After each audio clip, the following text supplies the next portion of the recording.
talk about the super committee because that is on the minds of a lot of people because this is a make or break next 2 days. In D.C., Marjorie Clifton, the principal of Clifton Consulting and senior voter advocate in D.C. Bureau. Thank you very much for being here. Good morning. How are you? I'm very fine. Thank you very much. And to my right is Kyriakos Zouras.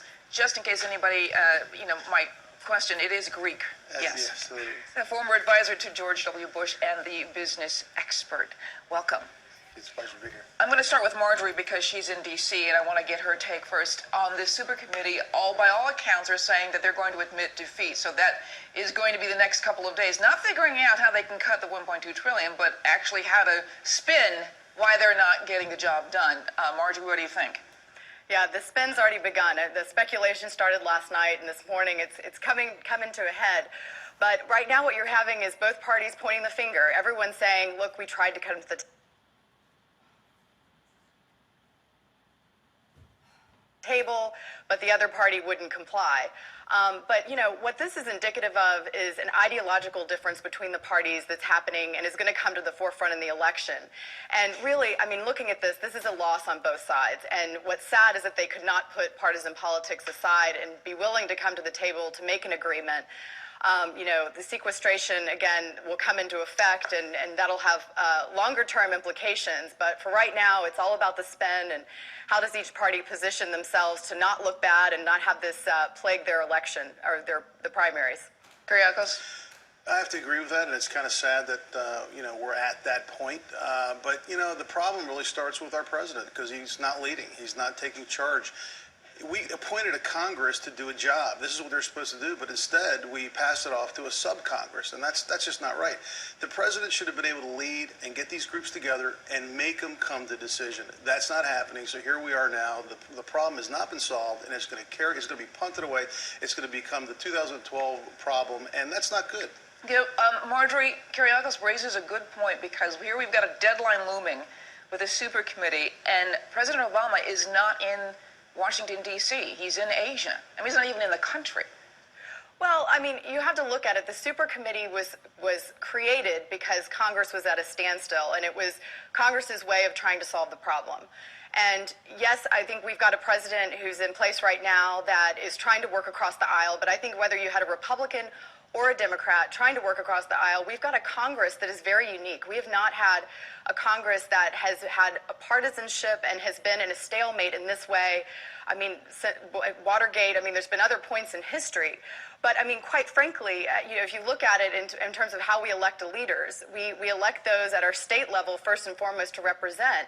And again, I think the parties have taken a stance unlike they have in a very long time, in that they're sticking to their guns, and the ideological differences are so far different that I think that has more to do with the stalemate than the president's involvement at this point. I don't think he's done enough. I think in the beginning when we had the debt crisis, he just kind of kept saying Congress needs to do a job. He didn't get involved. He's not involved now. Unfortunately, when you're the leader and you're in charge, just like if you were in a business, if you're the CEO, it's your problem. You need to make it work. That's where your leadership skills come in. And yeah, I'm not saying he's not dealing with a difficult group. He is. But at the end of the day, he owns it. And if he would have been more involved, it would have just at least looked better. I think he would have came out looking better. But right now, it looks like he's just taking a backseat standstill. And the super committee was appointed by President Obama. He's the one that passed it off to a sub-Congress. That was wrong. Well, the idea, because President Obama is a negotiator. President Obama likes to sort of converse. Hence the beer summit that he had. But the idea is that 12 people could better look each other in the eye and work out their differences than hundreds of people could do it. Hundreds of members of Congress. So where did it fail, Marjorie, that they could not do this? Well, and I would argue that Obama's been criticized as much for being bipartisan and willing to reach across the aisle as he has been for not. So it's sort of a no-lose situation. But did Republicans smell weakness in that, though? Well, I don't know that it's about the presidential weakness. I mean, I think, again, it's just the stalemate. Everybody's looking themselves in the eye, and it's all about spin. And I think, part of it is preparation for the coming elections. They're trying to figure out, okay, this is an opportunity. We're going to use this as we tried to reach across the aisle, and, the Democrats wouldn't budge. In the same way, the Democrats are going to do the same thing in the coming election. I mean, I think this is all posturing. And I think, instead of making it partisan, again, this was an opportunity for everyone to say, let's put partisan politics aside and think about the best interests of the country. And right now, we're at a lot of risk for what this could do. I mean, there's speculation that this could put us in a Greek-like situation in the future. Well, go ahead. And that would not be good. But it is posturing on both sides. But the Republicans did come in with a package that was going to, and they kind of gave up and conceded to tax increases of $300 billion. And the Democrats didn't even look at it; they walked away. So there's both sides going at it. But it's kind of sad because but at the end of the day, even if this fails, it really didn't do anything because it's 1.2 over 10 years. We need $5 trillion in cuts today. Yeah, there's a lot going on, but but to your point, Marjorie, I get the feeling that it's always been about the next election since 2008. I've never felt as if President Obama was solidly in the White House. It was always either from the previous election blaming Bush or in the further future election trying to win the next election. I've never really got the feeling that he's been in office. He's been running for office, and perhaps the GOP has been trying to get him out of office at the same time. Well, I mean, I would say that that's the case of any first-term president. I mean, there's always the re-election. I mean, that's the nature of our political and electoral system. But I would say there's just as much posturing going on both sides. And I think it's always the economy stupid. As Bill Clinton said it, it's the economy stupid, and that always becomes the issue. I mean, President Reagan, his polls were suffering greatly when the economy was suffering during his administration. I mean, to be fair, I would argue that, Bill Clinton would never have survived the Monica Lewinsky scandal had the economy not been booming at that time. So, yeah, but I think President Clinton survived the Monica Lewinsky scandal because it was President Bill Clinton. I think he just has a knack for surviving those kinds of things because people like him. Yeah, well, he is very likable, but I don't know that it's a likability issue with Obama as much as it is, again, people arguing a leadership issue or how do they contest that? I mean, Obama has said, as the Congress has talked about trying to back out of the sequestration deal, that he would veto any attempts at doing that. I mean, that's leadership in a sense. But again, where do we put responsibility on Congress, our elected officials to represent us, as well as the president? And when are the president's hands tied? I mean, I think that's the big question here. Yeah, I want to move on to another topic because we're talking about the next election. And one of the articles that came out in the Wall Street Journal by Pat Caddell and Doug Schoen, who are both Democrats, by the way, and they're basically saying that President Obama needs to step aside for Hilary Clinton, that she is the more viable candidate, and that if President Obama were to even win the election, it'll be a squeaker by all accounts, but then he can't govern once he gets into his second term. So, Marjorie, I want you to get an answer to that first. Well, I loved this article because there's no one that would rather see a woman in the White House than I. However, I'm all about getting a woman president at some point.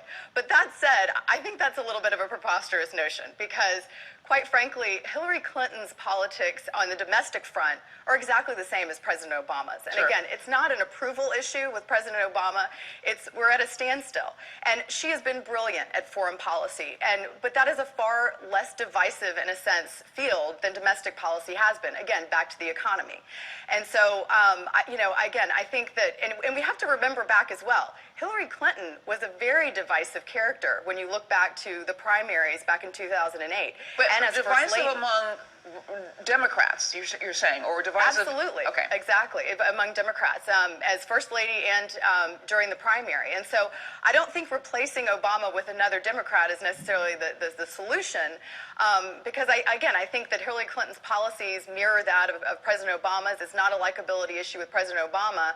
I think, again, it's the ideological differences that we have in this country that are going to color the entire election. Things have changed since 2008, and divisiveness is part of primary politics. Yes. So perhaps now that we've seen President Obama in office, perhaps maybe we made the wrong choice. And it's a good. It sounds like a really good idea. And if that were to happen, which it's not going to happen, you don't think it'll happen? No, I mean, Doug Schoen and I talked about that a couple weeks ago on Fox and Friends. She's not going to do it, although it's a good idea. And if she were to do it, she's got like 60-some% of the Democratic vote and 56% of the overall vote if she was to go in right now. So she would beat all the GOP candidates right now, hands down, without a problem. But I think what would happen that would be interesting is that she would be able to really rally support of the Democratic Party, because right now they're abandoning President Obama. Yeah. But he kind of abandoned them when he started to run, like, blaming Congress, blaming the party, siding with the Wall Street, and kind of He did call American people lazy. Yeah, I mean, so he's kind of distanced himself. So there's dissension in his own party, and that's not good. I think if Hillary Clinton did do this, she could bring people together and get stuff done, because she's got that. She's able to do that. He can't do it. Marjorie, go ahead. Yeah, but I would argue, I mean, you're citing polls, and right now, I mean, what the polls have shown us historically is not a lot. It's all speculation. I mean, this is looking at it at a far distance from 2008, and the polls would have been very different. I mean, there's a reason President Obama was elected, and he was the popular choice. And I believe that he does still have a strong base, and right now it's sort of a crapshoot with the Republican Party to see who's going to become the front runner. And so, I don't know that I trust polls. They're the same polls that, in Iowa back in 2008 said Huckabee was going to be the candidate. So, it's hard to go off of things like that. Yeah, I want to read, I'm just going to read some of the numbers off that article. It talked about how President Obama is basically neck and neck with a generic Republican, 43.8% to 43%, basically neck and neck. But Mrs. Clinton, Hilary Clinton, against Romney, who is, by all accounts, the Republican frontrunner, she is 55% to Romney 38%, and she is 58% to Perry's 32%. So clearly there is some movement here saying, we actually like Hillary Clinton against any kind of Republican candidate. I mean, doesn't that bode ill for President Obama? Marjorie? Oh, well, I think that, again, everything in hindsight is 20/20. And you look back at old relationships, and they always look better than they were when you were sitting in them. I mean, it's the same deal. Hillary Clinton's in a really unique position in that I feel like this has been a very remarkable few years for foreign policy. She's done an incredible job as Secretary of State. I mean, there is no argument to be made for what that has done for her influence and her likability within the American people and internationally. But again, it's all about the economy. If we're going back to the economy, no one's popular. And if you look at Ronald Reagan back in his presidency as well, was not popular when the economy's bad. I think this has everything to do with the economy, and that shapes the opinion of the American people. I mean, it's just...